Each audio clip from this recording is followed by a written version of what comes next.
So I'm coming back to Parsifal, part 2. It's evening in Ecuador and the flies are out, so I hope there won't be too much in my face, because I know how distracting it is when you move your hands, but they have a right to exist too.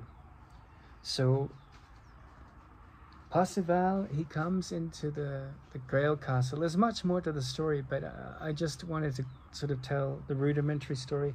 And he comes into the Grail Castle, and he's a young man who's come a long way in his spiritual maturity. And in a sense, I mean, there were many great myths. The Lord of the Rings trilogy are based on these myths in the Middle Ages. And I mean by the Middle Ages, the time, what they call commonly the Dark Ages, the time between Christ and the classic Middle Ages, the 13th and 12th century. But the King Arthur tales are sort of from the 6th, 7th to the 12th and 13th centuries. There's all these stories of, questing knights. But Parsifal is sort of the pinnacle of that myth. It's the great myth that comes in after the Christian myth in the Western culture. And Parsifal goes into the castle, and everyone is expecting him not to stand on ceremony, but to say, here in this story, there's a man in pain, and my job is to voice compassion. But he doesn't. He stands on ceremony. That's what he ends up doing. He does the right thing by way of etiquette. He doesn't want to embarrass the king. But what he really needs to do is to say, how can I sit with you and help you through this horrific pain? And everyone is sort of like, oh, there's this sense of him not reaching the goal that brought him to the castle. And so the Grail remains out of reach, and he goes off and has many more adventures in the forests, and it's all metaphorical, because the forest is your psyche, and the forest represents all the dark alleys you have to go through, all the challenges, all the upsets, all the people that don't turn up on time, all the people that lie about you, all the people who you misrepresent, all the things that come up in your journey to being impeccable. And once he goes through these adventures, reaches a certain level of inner maturity, he finds himself, and in the story he only is supposed to travel in this kind of magic spell is over him, and he only travels very small distances. And but there's an awakening going on, this slow drop of an icicle in springtime. This slow drop of water is bequeathing him his destiny as the ego starts to get smaller and smaller.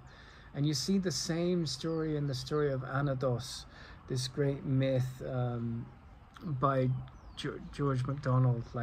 The shadow nature of your fears gets smaller and smaller. And so at the point of maturity, for a second time in the Course in Miracles, it says choose once again, right? So choose the different path. You've failed to choose it, or you've chosen it halfway, and you go back into the forest of doom. You go back into the forest where there's no hope, and you're crowded by these monolithic conifers, and they overwhelm you with their weight and their meaninglessness. There's this the forest of the world, the wasteland of the world, and you're desperately seeking a deeper synthesis of life. And off he goes into this oblivion and emerges back in. He's only gone a very small distance. He hasn't traveled far, but he's had all these adventures, because it's symbolic of the fact that he's close to getting it. And he goes into the Grail Castle, and the king is there, and everyone's like, oh, he's back, maybe this time he'll get it. And sure enough, he does. And so he awakens to this compassion for authority that is greater than him, authority that can victimize him, authority that is part of the hierarchy of the world of which he's a part, and yet he's also above it. and his compassion transcends the pain of these illusions, these undeniable hierarchies and challenges, whether it's the etiquette that he should, not ask too personal questions. And he asked the question because, seeing through the loneliness and pain of the king, he speaks to his human nature, and he says, well, what was your mistake as a young man? What was this arrow that wounded you? What wisdom did it bring you? Let's find it together. And on saying this, like, the king's heart opens and the grail is brought forward by these singing angels. And the symbolism of that is the journey that really we're all going through the activity of our lives. How is it that we find the grace of something higher than ourselves, that isn't really higher than ourselves, it's our true self, to help us forgive the illusions of the world that the ego traps all of humanity under. And there was a great horticulturalist, Alan Chadwick, and he had this beautiful statement. He was a great Shakespearean actor, and he was taught biodynamic farming by Rudolf Steiner. His mother married the richest man in Britain. She used to fly Steiner in from Germany while Chadwick was a child, and he was a pacifist originally, and then he ended up serving in the English Sea, La Manche, the English Channel, where as a minesweeper captain, and it completely destroyed his caused a pain in his head where the slightest noise would irritate him. But he was a very sensitive man, and he walked away from a great inheritance from his father to pursue his interest in becoming a Shakespearean actor. And his father said, if you do that, I won't leave you in the will. And he cut him out of the will, right? And this was the richest man in England at the time, so he had that kind of conviction. But he had this to say. He said, nature adores man. And I found that most pronounced, the wisdom of that, in the story of Lakshmi the cow in the ashram in Tirunamalai of Ramana Maharshi.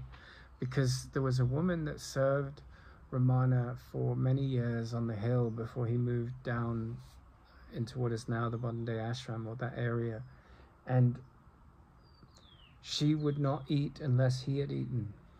She was so devoted to him. She saw something very powerful in him, and that's true, he was there, he's just such and I don't put him on a pedestal, but I'm just so grateful to know that he lived, in the sense that there's a sense of meaning to the universe when you come across a character like that.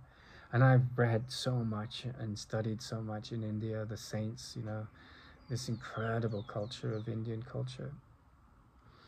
But here was someone that just was so far beyond most of them in a way that was so simple. And anyway, this lady, she died, and she came back, apparently, as the story goes, as a cow, this calf called Lakshmi. And she just was devoted to Ramana his whole life. And supposedly, which is very rare, she became enlightened as a cow, right? Because mostly, according to the Buddhists and so forth, that can only happen in a human life. But it does occasionally happen in animals. And it happened that she wanted a very anonymous life. She desperately wanted to be reborn. She chose to come as a cow. And so her devotion to this wonderful being brought to liberation. But here's this horticulturist, he says, nature adores man. But it adores man because man can achieve this sense of the crowning glory of evolution, which is enlightenment. And so compassion, the right decision, the right perception of situations leads to this flourishing. And for us, characters like Ramana Maharshi, characters like the mythic stories of Parsifal and Arjuna help us with with the roadblocks that we encounter. They help us profoundly.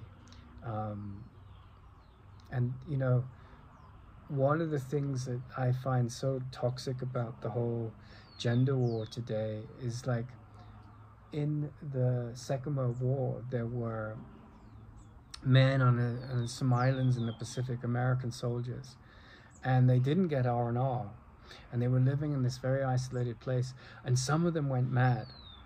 And they went mad because they didn't have contact with the feminine. They didn't have contact with women. And people say, well, women, you know, like, I think if you take a female runner and you put her in a race that's half a marathon or a full marathon or 50 miles or 100 miles, it isn't until you get to like 125 miles or thereabouts that the women start to have an equal performance as the men. The men generally on average win, but then beyond that, the women tend to perform better in general, or at least as well as the men. So women are strong, there's no doubt, and there's so much to admire in women, but as there is in men. But when you start this, you know, war between the genders, and it works, you know, you can have the same pettiness mirrored on both sides. You have a loss of wisdom, and you have the worst traits in women and the worst traits in men dominating the dialogue, which needs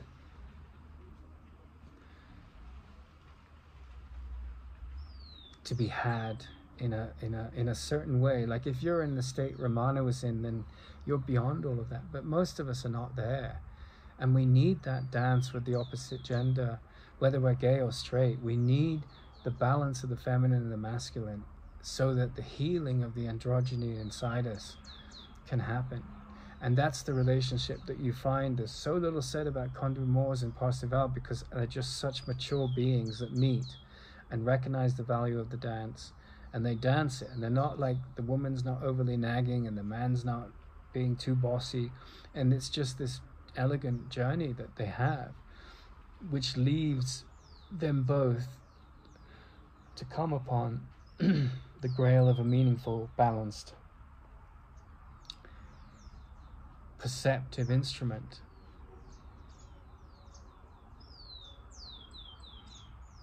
In their understanding of what the mind is. And that's why the myth of Parsifal is so wonderful, because when you look at the myths of Jesus and the story of Ramana, they're very inspiring, but they're not necessarily all that practical, because who wants to end up, well, all of us get crucified. I mean, I was crucified at the university for thinking in a way that was deeper than what was expected of me, you know. And I wasn't put on a cross, but I was kicked out of the university. I was made out to be a monster when I wasn't. I just wasn't. Like, there's a story of Meister Eckhart, right? And he's in old age, and he's quite close to enlightenment, and the Spanish Inquisition is going on, and they interview him and they say to him, you know, sir, like, do you believe in the Catholic Churches, you know? And he manages to dodge the questions and just pass, right? Because he's not someone that's fooled by dogma and doctrine. He understands the nuances of the metaphorical and mythical realm and how they apply to psychospiritual realizations inside us. Whereas, you know, the people that were enforcing the Inquisition were very much tied into this vicious, toxic ideology, which was then the Christian Church, and its vast insecurity that was pushing it forward. And then they thought, well, maybe, you know, he just got through, we'll go back to him. And he died before that happened, so they couldn't take him out with their malicious prejudices. But in the same way, I was at this University of Edge Hill, and I was like, you know, I was talking with great sensitivity about the feminine and the masculine and their needs, not men and women, right? But men's needs and women's needs. Because if a wounded man or a wounded woman embarks upon a relationship with the opposite gender, and the focus of that relationship is not healing for both of them, then his wounds are going to metastasize, right? And so what I find is really immature with a lot of the dialogue today around gender issues is that they're looking for scapegoats, which is what the ego loves to do. It's like, well, you know, we'll blame the transgenders, or we'll blame the people that are uncomfortable with the transgenders, or we'll blame the men as, you know, male bashing feminists. And it's really like insanely stupid, because it's no different to chauvinism at its worst. You know, it's just like, and the biggest changes for women in the last 100 years have been Second World War and the introduction of women more and more into the workplace, and the pill, right? And so those are incredible changes in what we call female empowerment, and I'm not against any of that. Women had power over their sexual reproductional cycle like they never had in the history of the world, and they also had a place in the workplace which gave them freedom from a more domesticated life. But with that freedom comes great responsibility, and one of the responsibilities is not to attack the other half of your psyche, which is the masculine, projected out into the world as the yin and yang in each other, right? And so one of the things is that we can feel a victim and then go and victimize others in our victimhood. And that's exactly what Carl Rogers, the course that I was studying, was not advocating when he said, you know, we need unconditional positive regard. But the professors and the whole sort of woke ideology had just like taken over the psyche of the university. That liberal arts culture has become like, it's become a breeding ground for hate and separation and fear, and in the name of so-called liberation and wisdom. And I didn't fall for that, and I was taken out. I was attacked and undermined, accused of being a misogynist and a homophobe, none of which is remotely true, right? But what you see in the story of Parsifal and Condé is this antidote to the warring, grievance-creating mechanism that leads to these isolated men on islands fighting over, you know, empires, going mad because they're not in alignment with the inner feminine, and that's the culture that has to drop away, you know. And there's a wonderful sculptor from Chile who talks about, his name is Totila Albert, and he was a friend of Claudio Naranjo, who was one of the modern characters to bring in a new version or interpretation of the Enneagram, and combined it with Gestalt psychotherapy. And this sculptor said, you know, there are 3 points of wisdom in a society. The wisdom of a child: I am afraid of blood, I don't want to be a doctor. The father that says you have to find a path, your career. And the mother that says, let's listen to the son, let's listen to the daughter, let's listen to the child. So there's yin, openness and nurturing. This masculine, fire the arrow, hit the target. And this child that's honest about its authenticity. And that's the culture we should be celebrating, not a patriarchy and not a matriarchy, but the balancing of the 3. And that's the maturation that has to happen. It can't be this warring faction between the genders. And that was just like the Meister Eckhart example. That was where he was coming from. He could see through the illusions of the ego traps. But in my case at the university, I could too, and I was crucified for that. And Parsifal was one who is on such a journey. And so anyone that is handling the dark night of the soul, handling the limitations of consciousness in those around him and in himself, is on a quest. That's a nightly task. And all of us are on that task. All of us are handling that in our world. And that's why the myths are so important.